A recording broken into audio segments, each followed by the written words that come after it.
What's something sexy in theory, but hilariously awkward in real life? Feathers.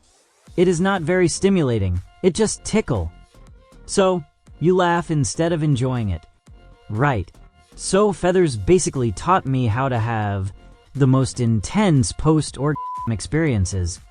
For reference, I'm a guy. I had the friends with benefit that wanted to try being tied up and teased and all that. So I did just that, tied her up, teased her with the usual stuff, toys, pinwheels, etc. During that time, I also brought out a feather. Just like you said, the feather wasn't really stimulating as it was just tickling her. So I set that aside and we kept at it. It turned into quite a long session. And eventually she was like, "I can't take anymore, it's your turn." So she turns the tables a little bit, and I start taking care of my own needs while she's teasing me. Eventually, I do come, and as a joke, to be mean, she grabbed the feather, and as I'm just finishing twitching, she started dragging the thing over me trying to tickle me. Instead of tickling, though, it sent me into overdrive. It was as if my never stopped. Wave after wave was coursing through my body. I was spasming to the touch and gentle stroke of the feather, and felt like I was on the brink of unconsciousness. She kept dragging the feather here and there, and from time to time would kiss me, or lick my neck, or nibble my ears. I can't express how intense the feeling was. It was like every single nerve ending on my body was directly connected to a sex organ. It just felt like a constant, unending over and over, until she finally stopped and started asking me if I was okay, because she thought I might have stopped breathing. I was completely drunk, just a babbling mess, a puddle of quivering flesh twitching on the bed. It took a good 10 minutes before I could feel normal enough to sit up. It took probably 30 minutes or more before I could stand and make my way to the washroom. The buzz lasted even longer.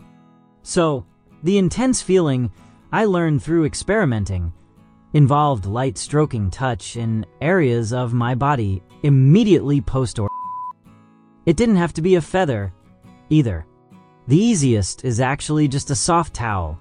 You can take the towel and just sort of drag it over gently, and if your timing is right, it just blasts you into outer space. The good thing is that it doesn't appear to be just something that happens to me.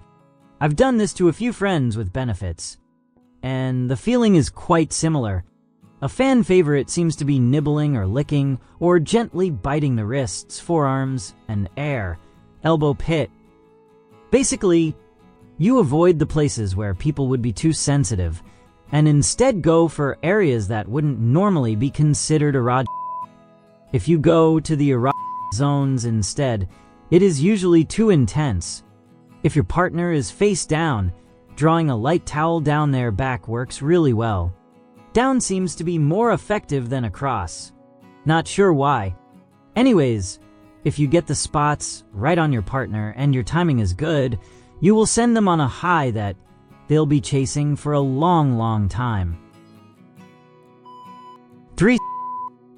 Guys think it's going to be 2 women enjoying him. Meanwhile, both women feel uncomfortable, and one always gets neglected.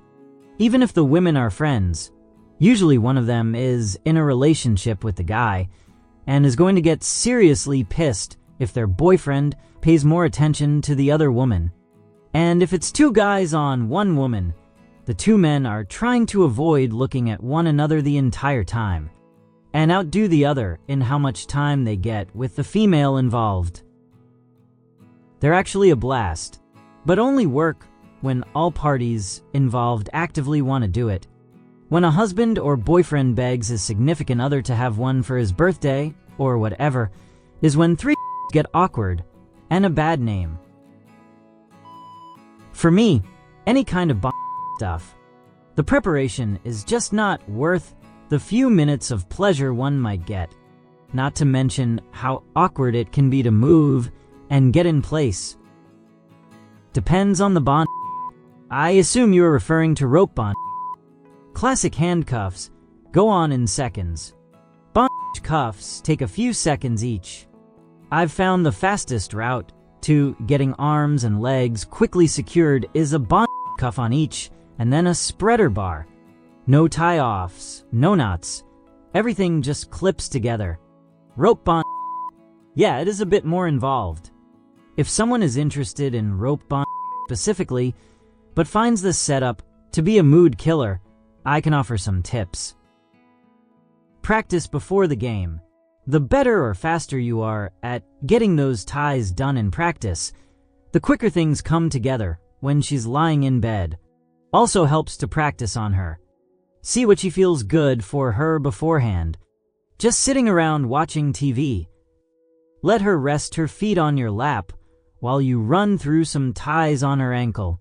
She can say if it is too tight, too loose, feels too thin, etc., which means you can quickly get it right in the heat of the moment and avoids having to retire when she says it is too tight or something.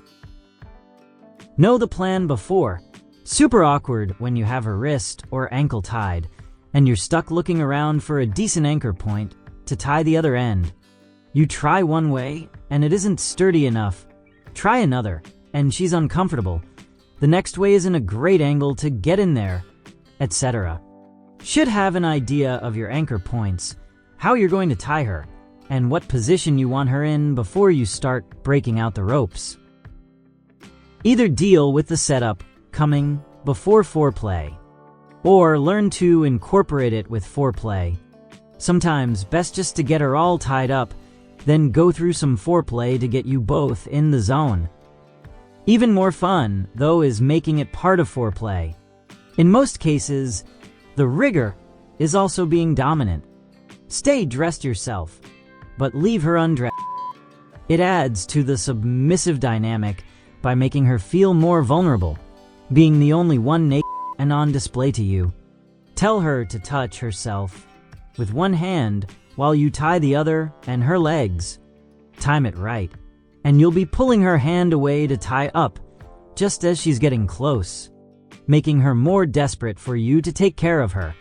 Dirty talk as you tie. Another fun way to spice up the setup can be to position yourself so she can give you oral as you tie her up. If she is into brat play, she'll probably actively try to distract you from getting her tied doing this. Another good one is sensory deprivation. Put a blindfold and noise-canceling headphones on her. Then tease her with touches as you're getting her all tied up. 15 years of being married to a rope bunny, and we figure out lots of ways to make the setups. And I can get a single column tie-tied in seconds, which helps. Moaning your partner's name. I've tried it a few times with different people, and every time they stopped what they were doing, thinking I wanted their attention. No dumb. I was trying to be. This sounds like you just did it the wrong way. I've done it and had it done to me, and it was very sexy. It just needs to come out naturally and at the right time. Definitely more effective with a person you're very close to. Wouldn't work well with someone new or just friends with benefit. This is hilarious. Sounds like you're doing it wrong.